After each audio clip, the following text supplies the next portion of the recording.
It is my honor and privilege to introduce to you today Senator Elizabeth Warren.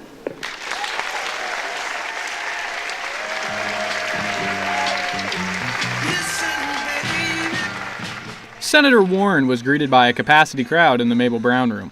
Warren is the only current Democratic candidate calling for impeachment proceedings against President Donald Trump, and her position appeared to resonate with the crowd.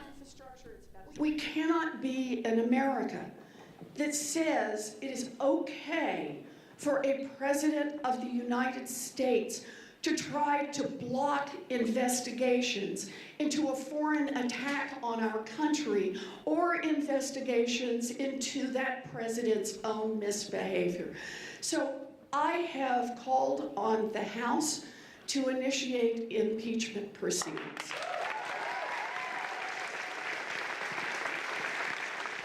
Warren told the Keene audience the current administration is not working for America, even calling it corrupt. Now, when you've got a government that works great for those at the top, works fabulously for those with money, and isn't working for the rest of this country, that is corruption, pure and simple, and we need to call it out for what it is.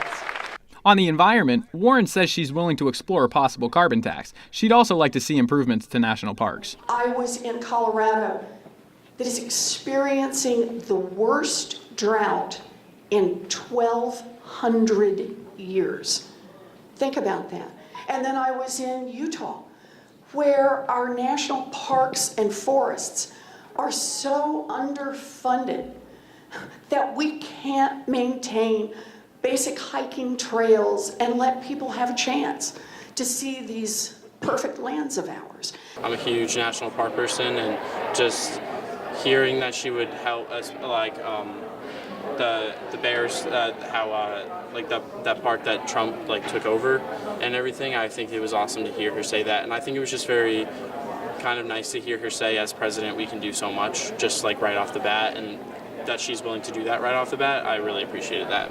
Andrew Harmon says he appreciates the experience and insight Warren brings to the table. She served in multiple different capacities, including being a senator. She is definitely very thoughtful about her positions. She's got a good plan for a lot of different things. So that's the main thing I look at whenever I look at a candidate. Senator Warren appeared at Keene State as part of a weekend campaign swing through the Granite State. Peter Evans, KSC-TV. Austin Siegel and Brandon Moulton began shooting photo and video for their friends back in high school. Now, their friends own a streetwear brand, and Austin and Brandon are helping promote it.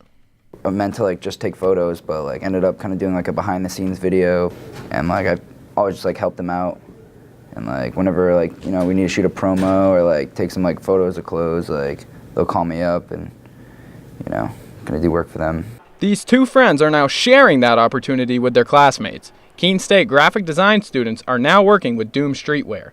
These students are helping Doom design their spring-summer collection and market that collection. With the graphic design program at Keene State, I feel like one of the things they really push you in is just basic routine of just getting into being concise and clean and just making sure there's no little mistakes and just messiness, I guess.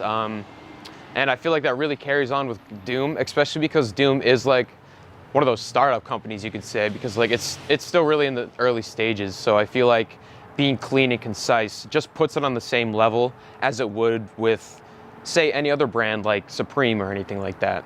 Doom is still considered a startup company. The owners plan to relocate to Houston later this year. That will take these New England designs to a whole new audience. Yeah, no, it's definitely cool to see the progress, and definitely makes me excited for the future, where it will bring us. We all hope to not necessarily make it huge, that would be awesome, but just sustain off it, So. Peter Evans, KSC-TV.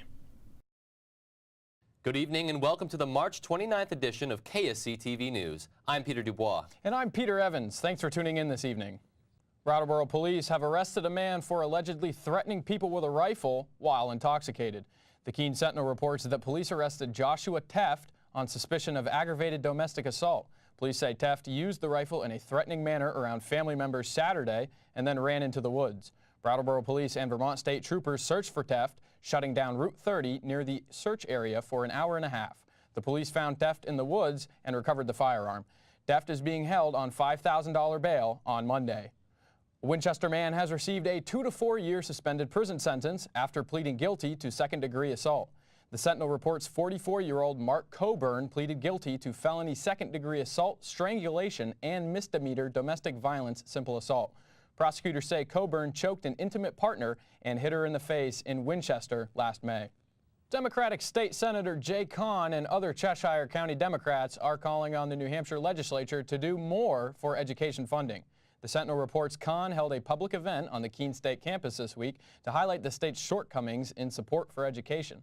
In his presentation, Kahn cited a report from the Institute for College Access and Success that shows New Hampshire students have the 4th highest debt in the nation. Other speakers at the event expressed concern that middle-class families were being priced out of higher education opportunities for their children. Burger King is returning to Keene after a 5-year absence. The Keene Sentinel reports construction is set to start this spring. The restaurant will have 60 seats, 2 drive-through lanes, and 1 pickup window. The new location is set to be on West Street in the Kohl's Plaza. You could say this weekend was a sticky situation for many, but not in the way you would think. Community members gathered at Stonewall Farm on Saturday for some Maple Madness. The Stonewall Farm's Maple Madness was a fun-filled event for everyone. Educators were giving visitors the opportunity to see how to get the sap from the trees, where the sap is boiled, and finally a chance to shop at a store full of the end product. It's a celebration of all things maple. This is Maple Weekend in New Hampshire, and being an educational organization, we want people to be able to come out and experience maple sugaring, be able to experience some of the other educational elements that the farm is involved in. Along with the educational events, there were bucket races, live music, a bunch of maple treats, creative crafts, and even hay rides. Next year, Stonewall Farm is excited to bring more activities to grow this day bigger than ever. That's all for this edition of KSC TV. Thanks for tuning in.